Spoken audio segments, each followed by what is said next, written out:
Hello, this is Dennis Velco with OutBüro. That is OUTBURO.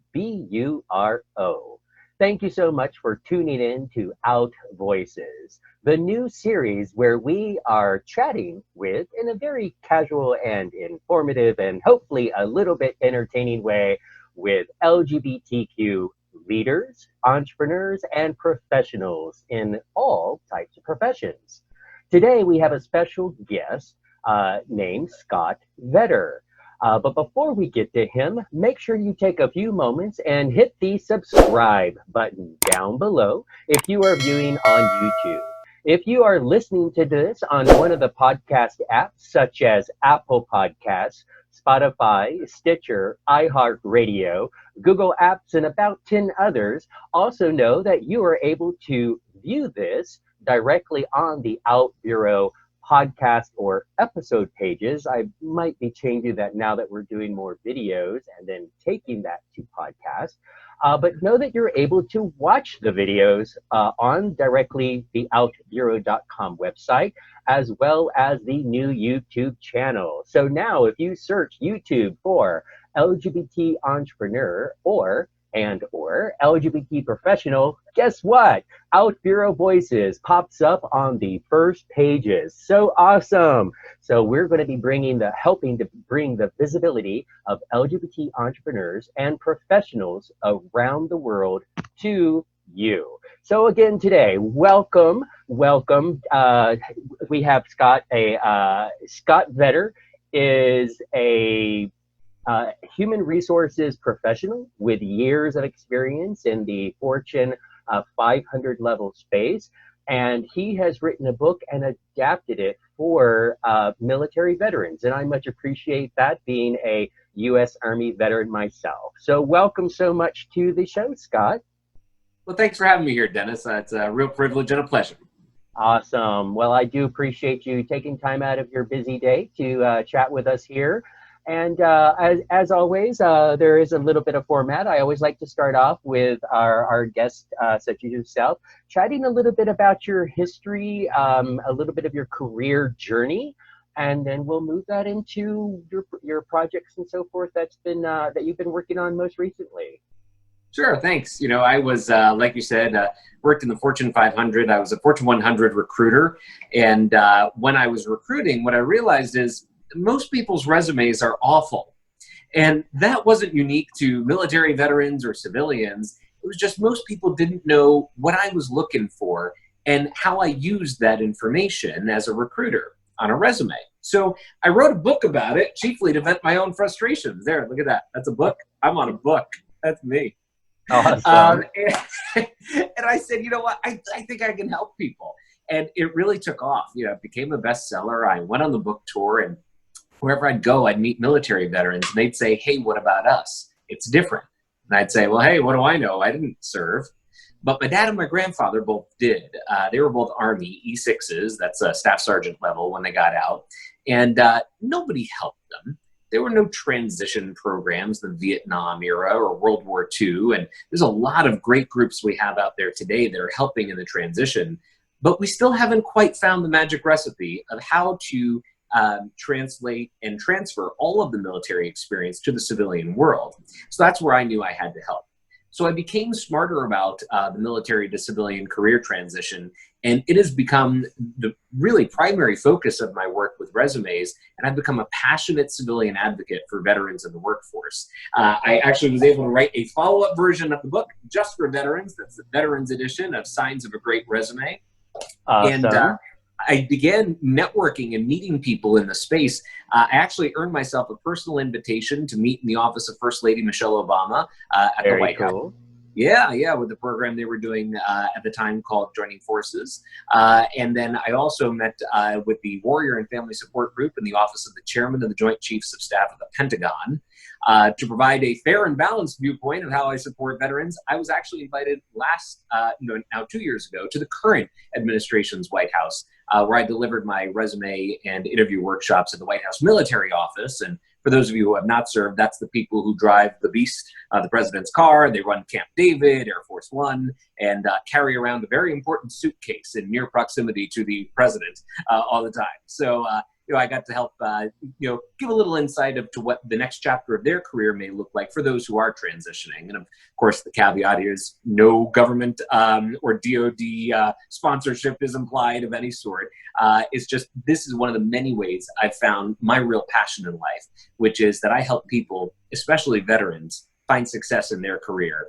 And now I do one-on-one interview and resume coaching with transitioning service members from all branches, and civilians too. But I work with a number of really great nonprofit organizations who support the Veteran Transition Program and help fund services that really enable them for success in the civilian workforce.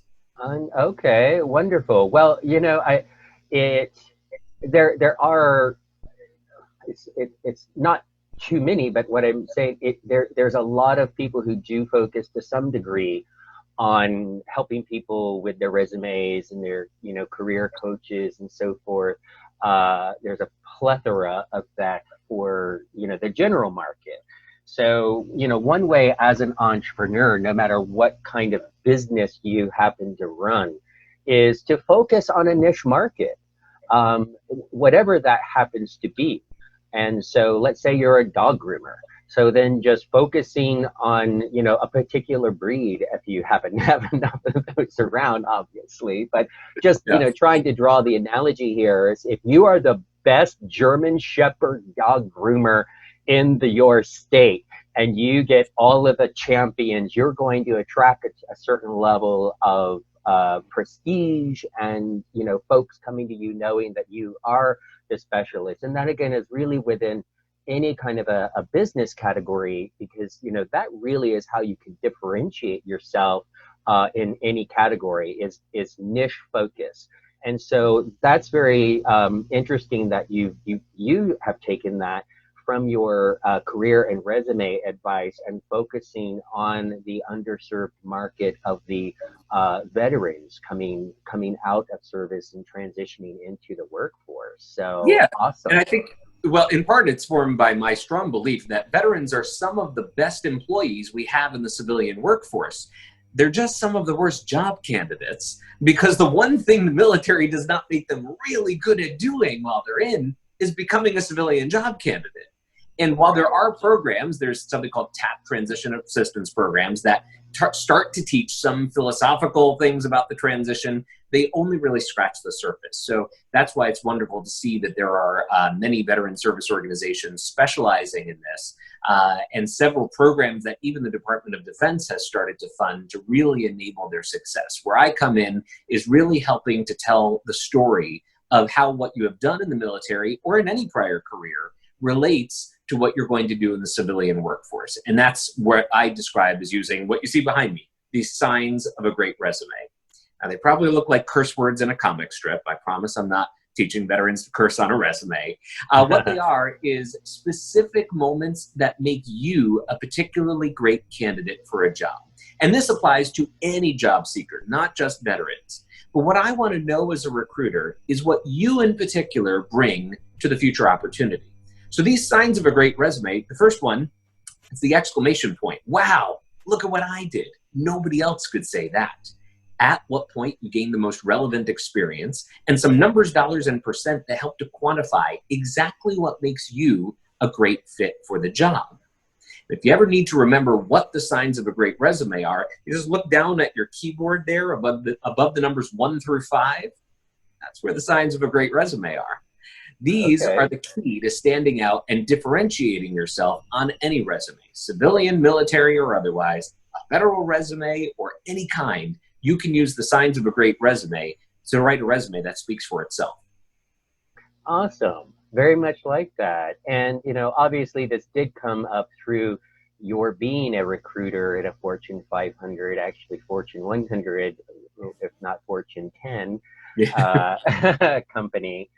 And so talk about, some of the, you mentioned this came out of almost, you said a frustration. Yeah. So, I too, even in looking and trying to reach out to people to come onto the show, I'm going through and looking even at LinkedIn profiles, and I'm saying to myself, holy crap, you really think that this is going to get the attention? You know, like there's no use of this for some people. They don't use the taglines well. So looking in a summary of people, it's very hard. They don't stand out. Yeah. And so that tagline in your LinkedIn profile should, you know, people really need to understand that LinkedIn should not be used as a literal translation of your resume. If you're using LinkedIn like that, folks, you're using it wrong, because it's really a marketing tool, right? It's so that first tagline should be your, you know, 3 to 10 word, bam, this is what's important. This is why I stand out. This is why you should click right here on me. Boop, boop, boop, like your exclamation point, right? It should be that tag should be the wow factor. And there's so many people that I'm going through and I'm like, okay, I kind of get, and I'm, you know, trying to show obviously diversity and inclusion with my guests. Yep. And, you know, but it's like, oh my gosh, I'm digging and digging and digging. So I could imagine as a recruiter going through even just thinking on LinkedIn and going, well, how does this person stand out, right? How does this person translate or communicate what they're doing? So, and then I will be honest, I'm going through, all right, if you've got my little bit of attention based on that little bit of info in that little block right there, now I click through. And it's amazing how many people do not have a summary. Yeah.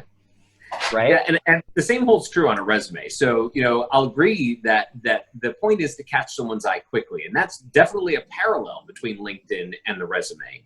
The way you catch someone's eye quickly on LinkedIn is with that header. And it should be compelling. And a lot of people don't tell you anything interesting or new up there. It's just like project manager. Okay, well, you and everybody else. Exactly. Let me tell you a quick secret about the civilian workforce and maybe jobs in general. When it comes to job titles, we just make things up. And when we don't know what to call it, we call it project manager. Everyone and their brother, including me twice, has held the title of project manager. And I absolutely am not like a PMP or anything like that, where that is my professional craft. But nonetheless, the more descriptive you can be in that LinkedIn headline to really catch someone's eye and say, hey, there's something unique here to keep them reading, is the same principle on your resume.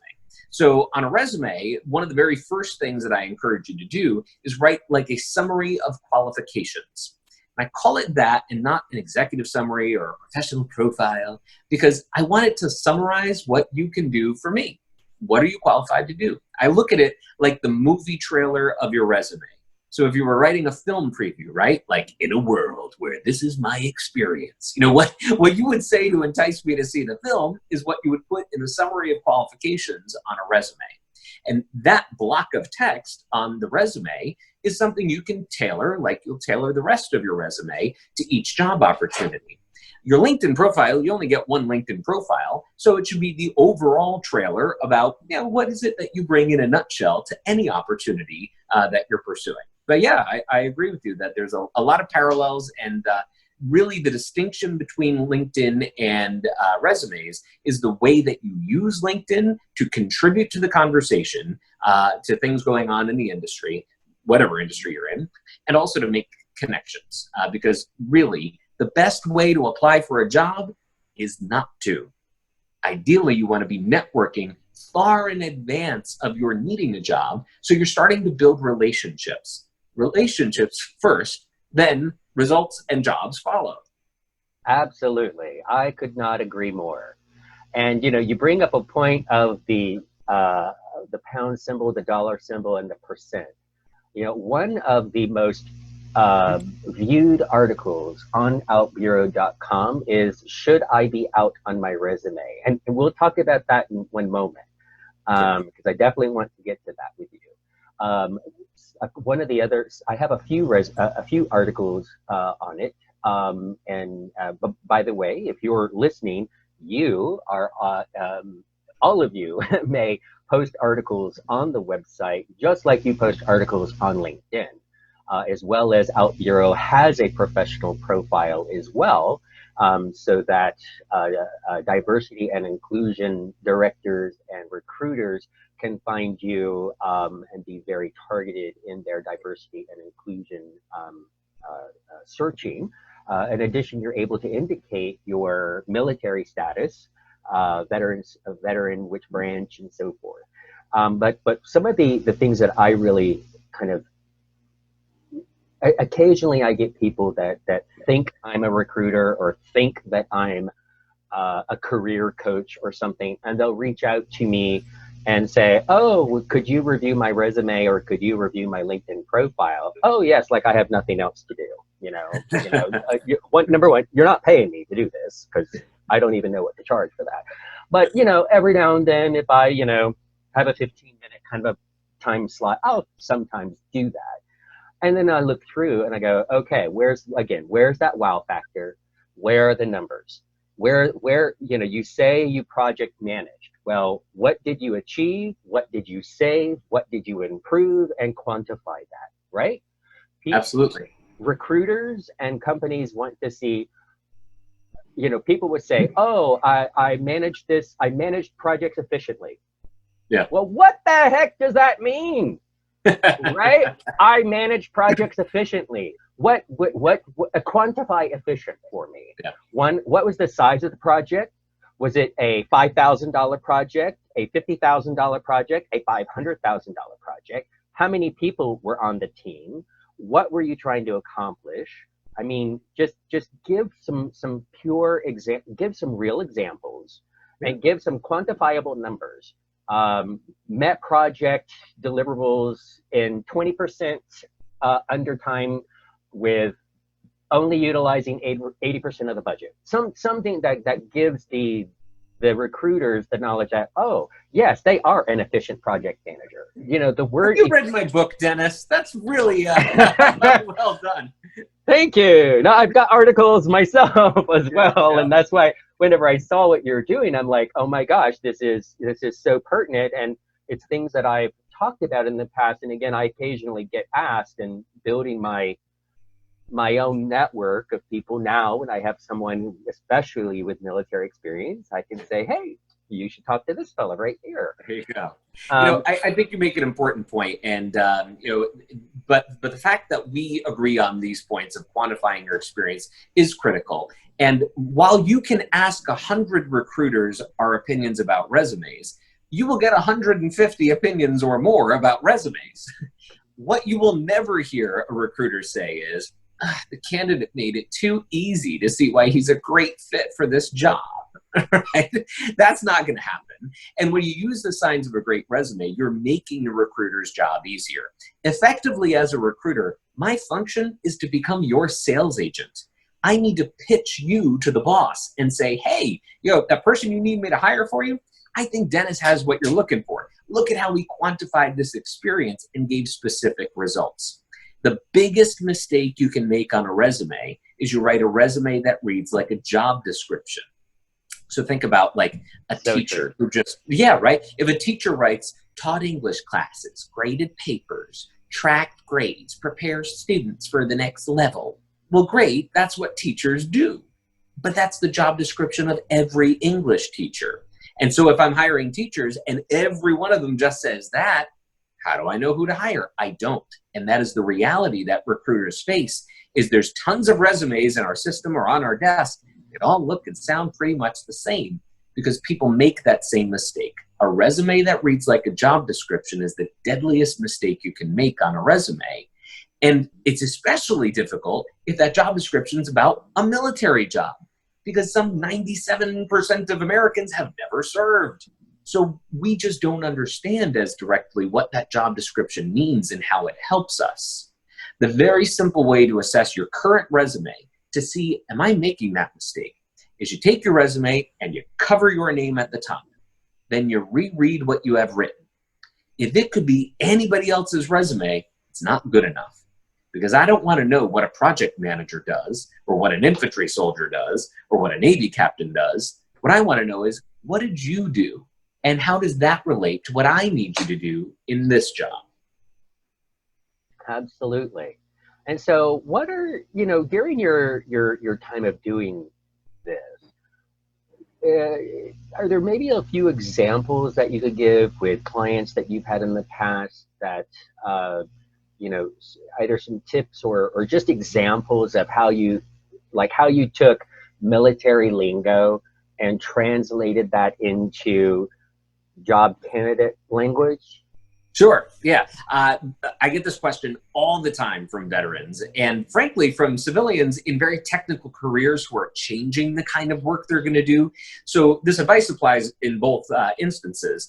But when it comes to explaining a prior career that does not directly align, especially when that's a military career that's changing your job function, what I want you to do, and you can do this with me live, if you're watching at home or listening, just close your eyes for a moment. And I want you to picture somewhere in your life an 11-year-old child whose parents are not in the military. Can you picture that kid? That kid knows about as much about the Army as most civilian adults. You cannot trust civilians to know what the heck you're talking about unless a fifth grader would understand you. So you got to pass what I call the smart fifth grader test with every word you write on your resume. And there are just 3 simple questions on the smart fifth grader test. The first one is, are you using simple language? Language so clear an 11-year-old would get it. And the simple answer to that, in most military resumes I get it, is no, because there's a certain language to the military. And that of course includes lots of capitalization and jargon and acronyms that just do not mean things to civilians. As a general rule, if you're hitting the caps lock, you're losing the civilian's understanding of what it is you're talking about. Right. Some exceptions apply. If you're using a term the average news-watching American would know, FBI, USA, those are fine. And don't bother trying to explain to most civilians that SEAL is actually an acronym for Sea, Air, and Land. Just stick with SEAL. But otherwise, avoid the acronyms and even words that you might use every day in a military career that mean different stuff to us. So for instance, if you say deploy and you mean get sent somewhere, I might think you mean how parachutes work. They deploy. If you say joint and you mean interagency, I might think you mean arthritis or marijuana. So just keep it very simple. And the good news is, if an 11-year-old would understand it, so would another veteran. They'll just know, oh, are you actually talking about a joint team when you were da-da-da-da? They'll know all of that, but write it to the lowest common denominator of understanding, which is about the 11-year-old level. That's the first question. The second question for the smart fifth grader is, are you focused on good news only? Now, I recognize the business of fighting war is not always good news. I get it.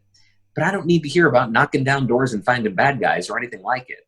What I want to know is, how'd you make the world a better place? And this goes back to what Dennis was saying a minute ago, where you mentioned how the specific accomplishments that a project manager might have had, how you made the world a better place is a better way to approach the types of examples with the signs of a great resume that make you a great fit. I want to know what you did specifically. That's good news for your past employer, in this case the military, and for your future employer, how it relates. And the third and final question for the smart fifth grader is, are you getting to the point quickly? Because both an 11-year-old and a recruiter have a super short attention span. I'm told there's a military term that actually works nicely here. It's bluff, bottom line up front. And it's the way military leaders say, when you make your PowerPoint or something, make sure you make the point right away. So if General so-and-so loses focus or has to go, you've already gotten your point across. Well, the way I think about bluff as a civilian is, can you tell me a fairy tale backwards for every bullet that you write? They all lived happily ever after. Good news, because once upon a time, here's some details if you need it. Gotcha.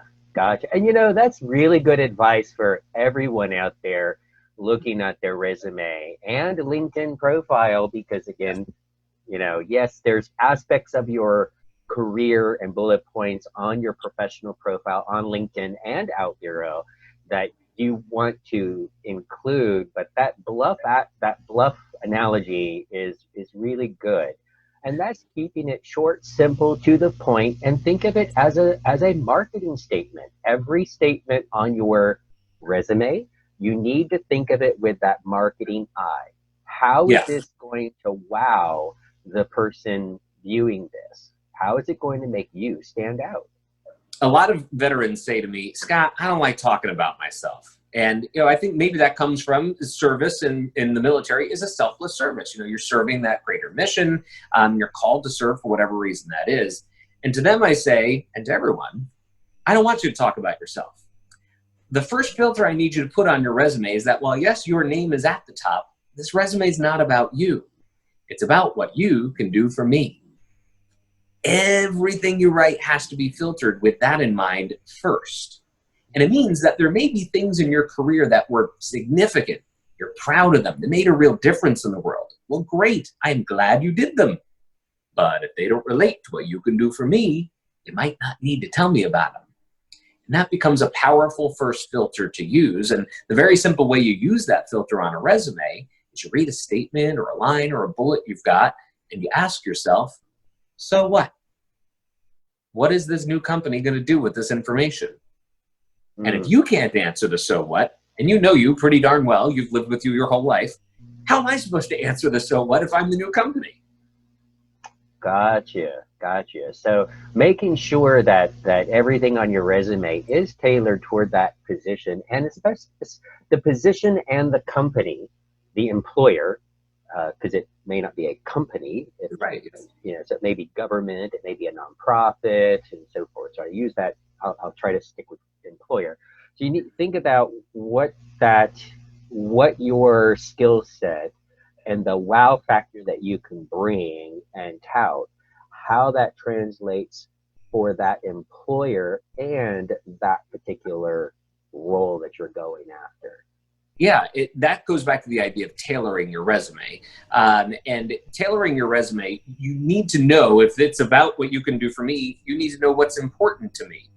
And the simple way to know that is I tell you, there are job postings. So when you're applying to a job, you've seen a job online on LinkedIn or Indeed, Career Builder, any of those sites, or usajobs.gov if you're applying to work in federal government still. And the employer is giving you a literal wish list. This is what we need. And there are 3 parts to a job posting usually. There's a description, so do I want to do this all the time? And some minimum and preferred qualifications, or basic and desired qualifications. Well, the description is a good place for you to assess what's important. They may give you clues like about their culture, about their diversity and inclusion practices, and about their priorities for their business in the year ahead. And the minimum and preferred qualifications are the filters for what kinds of information you need to market to them, if you will, about your prior experience. I look at the qualifications list kind of like buying a car. The minimum qualified candidates are like Toyotas. They're fine. They're just not special. Seems like anybody could get a Toyota, and it's fine. It's a good car, very reliable. I think the #1 selling car in America is a Toyota. But the preferred qualified candidates, the ones who are darn near perfect, are like a Rolls Royce. Woo, if I could have the perfect candidate, that'd be great. Well, you don't have to be a Rolls Royce to get an interview or to land the job. You just got to come in somewhere around Lexus to be a compelling candidate. The more your Lexus sounds like my Rolls Royce wish list, the better shape you're in. Okay, gotcha. So let's talk a little bit about some of the other aspects of applying for a job. I brought up the, should you be out on your resume? That is the second most viewed article on my website outside of venture funding for entrepreneurs. And so there's obviously a lot, and I'm pretty clear in my article about my position, and I've talked with several other people, but being in your role, in your professional role at the company, plus writing your book, have you ever come across clients of yours or candidates or so forth, and that had a really out resume or not, and kind of found out of the fact? Just kind of give us a little bit of perspective, since the majority of our audience, is focused on the LGBT community. Sure. So your resume should always be about what you can do for me and why you are qualified to do the job that you're applying for. If a component of that is identifying as part of or a contributor to the success of the LGBTQ community, then yes, it is a relevant concept to cover in your resume. However, I'm going to speak out of both sides of my mouth. You can give examples about how you have supported the LGBTQ community, and not all of those need to be about work. Your resume is not things I got a paycheck for. It's things that make my experience valid. So if, for instance, you were going to work at an employer in their diversity and inclusion department, and you do an extensive amount of volunteering at the LGBTQ center in your community, maybe doing testing or counseling or some kind of groups that you help put together, that is perhaps a relevant example for a diversity and inclusion job, because you're saying, look, I've reached out to this community. Now, how overtly you state, oh, and I'm a member of that community, well, that then comes down to how much information is appropriate to disclose on a resume. And a few weeks ago, my message may have been somewhat different, but very recently, as many I'm sure are attuned to, the Supreme Court has ruled that discrimination on the basis of sex is something covered under Title VII, the Civil Rights Act. Now, I'll caveat all of this by saying, I'm not a lawyer. If you have questions about the law, go see a lawyer. However, for informational purposes only, Title VII is very broadly what we just call the idea that you cannot discriminate in employment practices on the basis of certain protected classes. And those include things like race, religion, sex, and that word sex has now been interpreted by the Supreme Court ruling to include sexual orientation and gender identity. The reason I'm mentioning this is because, as a general rule, recruiters do not want to know about your status in a protected class if it is not relevant or at all, because we don't want you to think we're considering something prohibited in our analysis of your employment. So just like you wouldn't say, my religion is X, you would not say overtly, my sexual orientation is X, because some recruiters will go, la, la, la, la, la, la, la. I don't want to hear it because I don't want you to think that's part of my analysis. Okay. Are there times where it's appropriate to disclose that? Sure. Especially, for instance, if you're being asked about, after the hire and the job offer is made, if you're being asked about a uniform to wear. And part of your transition to a different gender includes changing how you will present at work. That is an appropriate time to discuss your gender identity and how you will present in that job. But it's way after the resume, way after the interview. It's at the time of a job offer when that is now a topic that's important to cover, because you should be your own authentic self at work. You should be comfortable. Now, I'll predicate all of that by saying, do your research well in advance to make sure you're only applying at organizations where not only will they obey the law, which it is now the law of the land, not to discriminate on the basis of sexual orientation and gender identity, but where they embrace the LGBTQ community and actively demonstrate a participation in it and support of it. There's one thing to say, yeah, we're an equal opportunity employer on the website. It's another thing to talk to people in that organization and to do some research about what that organization is actually doing, which is part of what I like about what you're doing at OutBüro, is to provide more details and supporting evidence, if you will, of a company's LGBTQ inclusion practices and actual footprint. Absolutely. So I really like how you conveyed that there. Just because an employer also, is on the HRC Corporate Equality Index, there's still discrimination. There's still discrimination lawsuits and litigation cases or arbitration cases that go on. So, unfortunately, we really can't just take that as an example, which only covers the Fortune 1000. So if you're going for a government job or working at a mid-sized company or working at a university, that's even though they've been doing that for over 16 years, they've never branched beyond the Fortune 1000. So that's where the OutBüro's group was just featured on LinkedIn. A nice shout out for the LGBT community. Thank you, LinkedIn, for that. Much appreciate it. But then even in the group, it has limitations. On LinkedIn, you can't search unless you pay LinkedIn for a recruiter level or sales navigator level membership. You can't even within the group search other members who say work at a particular employer. So, I want to work at X company or X employer. And so I'm a member of the group, and I want to go search for other members of the OutBüro group to go talk with those employers. LinkedIn does not have that feature. So it becomes very difficult. And I'll say for hours a day in first starting the outburo.com site. That's outburo.com.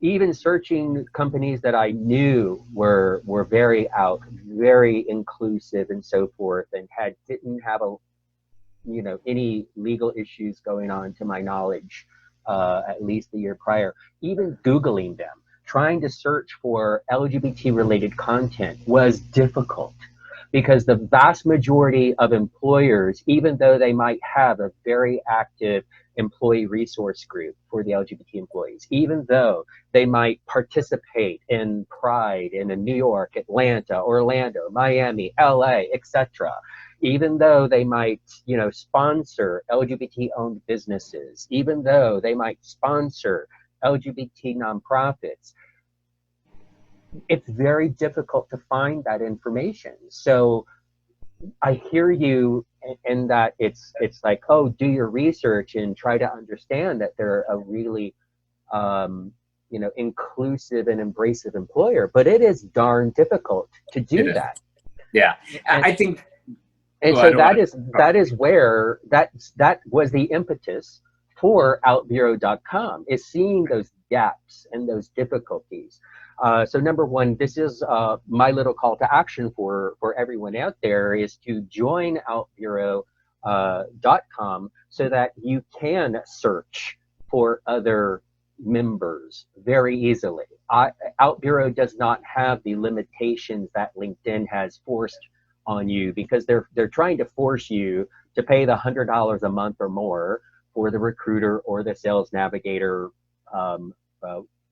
role, even though you're just an employee, you're just looking for other people in an organization. Okay. Sure. So the more of you that join OutBüro.com, place your professional profile, you will be there for others who are seeking you. Additionally, you are able to provide a rating review anonymously on your current and recent past employers. So I think that's very important, because even providing that, my employer is fantastic. There's one review, and I'll give a shout out. It's to Intel. There's one review on the website right now by a transgender person. She clearly indicates that in the review, and just gloats what a wonderful employer that is. And then there's others that don't shine that great. Now, over time, that, let's be, honest, every organization is made of employees. So even a very large organization of, say, 100,000 employees, as I like to think of now, yes, we have the laws, and I'll get to that in a moment, but, policies and so forth are really the intent of the company, the intent of the employer, because they don't control every employee 24/7 of the day and the week and the year, right? And if we even just take sexual harassment, which I've used this example many a time, but even race, but taking sexual harassment has been illegal, just like now it's illegal to discriminate against LGBT people based on sexual orientation and gender identity. If we just take sexual harassment as case in point, well, that's been illegal for 40 years. But sexual harassment still happens. And in employers of, say, 50 employees or larger, before you can come to work, you have to sign off that it's bad to do sexual harassment. You have annual training on sexual harassment to ensure it's CYA, but it still happens. And so, yes, this is fantastic that the Supreme Court has made this, illegal to discriminate based on sexual orientation and gender identity, but don't think for a second that it just automatically makes every employer a rainbow flag waving, unicorn loving place, right? But yeah, it's a great point. Yeah, and you even look at employers, like, again, this is public knowledge. It's out there, so I'm not trying to beat them up, but it's just reality. Look at Goldman Sachs. So Goldman Sachs has been on the HRC Corporate Equality Index as a ranked 100% for numerous years, and for several years in a row, including 2020, was named one of the top employers in the financial sector based on HRC's Corporate Equality Index. However, they just finished what is it called? Going through a lawsuit and settled for a discrimination suit. And so again, I'm not trying to beat them up here, but it's just reality in that, you know, you can't just look at any equality index around the globe, because they're all modeled after HRC. So you just can't look at that and say, oh, I'm you know, because they're on that list, they're automatically going to be a fantastic 100% amazing place to work, and I can just walk in with and just, you know, yeah, you want the space to be authentic, where you can be your authentic self. And again, I'm not beating them up. It's because for me, it's again, it's the intent of the company, and they don't control other employees. In that particular instance, with Goldman Sachs, it's that the employee went to HR. HR didn't do anything about it. Then according to the news articles, okay, I don't have insider information here, but it's public information. But then HR didn't do anything about it when that manager was being homophobic and making homophobic remarks, right? So the employee, you know, if your boss is harassing you and so forth, you're going to probably not be that enthused to work every day, right? So then they fired him for not losing interest in his job. Well, no kidding. He's being harassed all the time, right? Sure. So, I think it comes down to the employment experience is a very individual experience. And what you experience on the job may not represent the broader organization, the good, bad, or indifferent. right. So I think the indicators that are out there, like the equality indexes and you know, data you can find, is just one part of the story. This is why networking is important. The more you meet individuals in the actual organization and talk to them about their experience, the more information you'll get. And while LinkedIn does not have a show me gay connections flag on it, what you can do in places like OutBüro and LinkedIn is look for interesting intersections that are probably the green light for, all right, this is a friendly person. So followers of causes that are important to us, you know, It Gets Better, or the Trevor Project, or, you know, whatever, any of these, you know, number of things. You can search post content on LinkedIn for celebrations of Pride Month and hashtags, and people that are posting about that, whether they're LGBTQ or not, may be a good friendly starting place for you to start to learn. And when you're networking with people, it's not schmoozy, salesy, hey, I want a job, can you help me? Really, networking is like asking for directions. And you just approach somebody and say, hey, you know, I'm interested in careers at Company X. Would you take a couple minutes to tell me what makes someone successful at Company X? If in the course of the conversation you go, oh, you know, I saw your post on Pride Month. Can you tell me what it's like, you know, for some of your employees who may identify as LGBTQ? And that's an innocuous question. It's not outing you. It's not outing them. And the conversation may yield additional details like, oh, well, you know, actually, Sally in my office, she identifies as lesbian, and, you know, here's what her experience has been. Maybe that's the next introduction you need to ask for. Could you introduce me to Sally? I'd love to pick her brain about her experience working at your company. And now you're getting closer. This is where we go back to relationships are what matter. And certainly there are going to be instances in any organization of a scalable size where individual actors are going to be, you know, no good and do the wrong thing. Right. But by talking to more individual people who have experience there, you can get a broader perspective of what it's like on the day-to-day and what generally is the culture like. Because that's at a high level what we're talking about here. Is the culture one where it's okay to be who you are, where you are welcomed and celebrated as a member of the LGBTQ community. And if it's not, that should weigh into your consideration to work there or not. Yes, absolutely. And that's where folks, again, if you take an opportunity here to rate your employer, what you're doing is you're making it on OutBüro.com, is you're making it so much more easier for those candidates to find that information, to get your perspective. So, you know, out here just looking for negative stories. I make it very clear on the website. I want the fantastic stories. If you, like that trans person at Intel, if you love your employer, if you have a fantastic experience at your employer, please come rate them. Also know that you're able to rate over every 6 months. So if that experience changes, for example, like that employee at Goldman Sachs was there for 8 years, only when he got a new boss did the experience change. So you're able to not update your past ratings, but you're able to provide a new rating.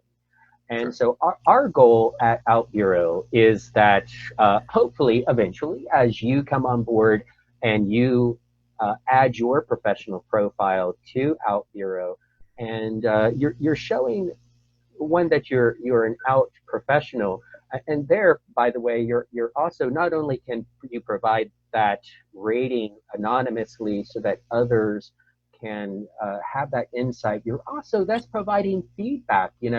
It's so often that employers work very hard to create a culture and maintain that culture and educate all of their employees and go after them when they need to.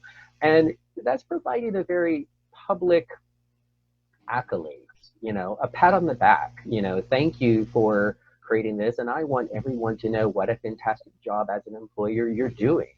But it's then also that opportunity for insights into how to become better.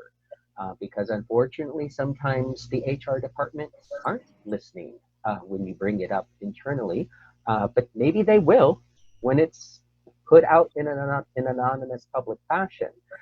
Also, just to be clear as well, via your professional profile on OutBüro, you're able to put forth articles. So, if you happen to work in project management, as we were just saying earlier, not only could you have, take all the tips here and the cute symbols and signs that Scott has presented here, but also, write an article about project management or a project within the confines of what you're legally able to do, etc. But, write a great article about project management. And so that when the recruiters are looking at you, they're also seeing your content to the industry and your ability to communicate, which is sometimes lacking in folks. So also, I'd like to point out too, on your profile, you're able to indicate whether you would like to be a mentor to others. I think here in our community, it's one of the reasons we're doing these kind of video sessions and audio sessions is to be mentorship, to show all the variety of different kinds of jobs and professionals out there, to be a voice and visibility and kind of an adjunct mentor to others. So indicate whether you'd like to be a mentor, and if you're an entrepreneur, whether you're looking for funding or whether you're an investor. So I guess we're getting kind of close to our time here. So is there any key points that perhaps we haven't discussed that you would like to raise? Well, I think overall, the biggest idea I can give to you is just be yourself, be your authentic self. And if you can pass the red face test of what you're putting on the resume because it's truthful, and you can put your authentic self forward in an interview and on the job every day, you're just going to be a stronger employee. And I'll recall a story that I experienced myself. When I first visited the White House, the person I was meeting with, we're walking through the halls of the White House. Now, this is like a career highlight moment for Scott. Like, most people don't even go to Washington, D.C., never mind see the White House, never mind go in it. And so I'm in these hallowed halls where there's all this history at this big moment. And he looks down at the ring that I'm wearing, and he goes, "Is your wife here?" And I have this moment. I go, "Oh boy, what do I do?" And it was this moment that I think all of us as LGBTQ professionals may experience. We may experience it every single day. And I'm just who I am. I'm not going to change that for anybody, and I can't change who I am, nor do I want to. I said, "No, my husband's here, and he's so excited, that I have this opportunity to be in this moment with you." And he says, "That's great." And he went on to say that that night I was at the White House. It was actually the White House Christmas tree lighting ceremony. And he said, this is the first year that we were able to invite LGBTQ military service members to bring their families, because every year they invite service members to the tree lighting. But it was just after Don't Ask, Don't Tell had been repealed. And it was this neat moment for me, because as many times in my own career, in my own life, I have to go, okay, I'm going to say the word husband, now what? Imagine what that must have been like for those people proudly serving their country who couldn't talk about their loved ones at home, who had to hide who they were for so many decades. And now the difference that it's made to be out and proud and true to who you are as a service member and as someone who's LGBTQ. So, I think that it brought some perspective to me that while my experience is unique, it certainly was more difficult for many others. And by being out and proud and vocal and visible, I think we can give hope to those who don't have such an opportunity for whatever situation they're in, their family situation, their work situation, their religious situation. Any of those things may be impacting someone's ability to be out, and they may not feel like there's a community to welcome them. They may not know who to turn to for insight or guidance, or just an ear to talk to that's opening or that's welcoming. And if you can be that to somebody, great. And if you need that from somebody, seek them out. You're not in this alone. We're all in this together. And we need to help lift each other up. And that's how we just make a stronger country. That's how we make a stronger workforce. And that's certainly how we make a strong LGBTQ community too. Absolutely. I couldn't agree more. And again, as a U.S. military veteran, I appreciate that you are focusing on it, as well as, of course, the general candidate search. But that's definitely what caught my eye whenever I saw your profile as to why I reached out to you. So much appreciate your time today, Scott. Really enjoyed our conversation, and I'll be having the show notes and the podcast here very soon. So as a reminder for everyone, you are able to go to OutBüro.com. Currently it says podcast. It may be changed to episodes here very shortly, or OutBüro Voices. We'll see, just up at the top. Also, you are again able to listen to this if it's on the go. Perhaps you're listening or wanting to listen on your way to and from work, at the gym, on your walks, etc. However and wherever is most convenient for you. But do take a few moments, if you are on YouTube, to go ahead and hit that subscribe button again, and then the bell. That'll make sure that you hitting the bell will ensure that you are notified whenever new episodes do come up. If you are listening on one of the podcast channels, please make sure that you click the follow or subscribe button, again, to make sure that it gets into your feeds. If you would like to be on the show, please go to OutBüro.com and hit that podcast or, again, episodes page. And then you're going to see in the third line down, be a guest. Take a look at the structure and fill out the form to schedule a brief introduction so that we can get to know each other and see if it's a good fit here. This is Dennis Velco with OutBüro. I thank you all for tuning in. This has been an incredible opportunity to hear some great tips from a professional who has been doing this for quite some time. I do appreciate it, Scott. Thanks so much for having me, Dennis, and I really appreciate what you're doing for our community and for people out there who just need to hear that you belong, and we're here for each other. So I hope you'll take some time to connect. I'm an open networker on LinkedIn, so you can connect with me there. You can learn more at scottvedder.com, and of course you can pick up Signs of a Great Resume and Signs of a Great Resume Veterans Edition wherever books are sold, but mostly on Amazon. Awesome. Well, be sure to have links and so forth in the episode page on the OutBüro.com site. Thank you so much, everybody. Again, this is Dennis Velco with OutBüro. Bye-bye.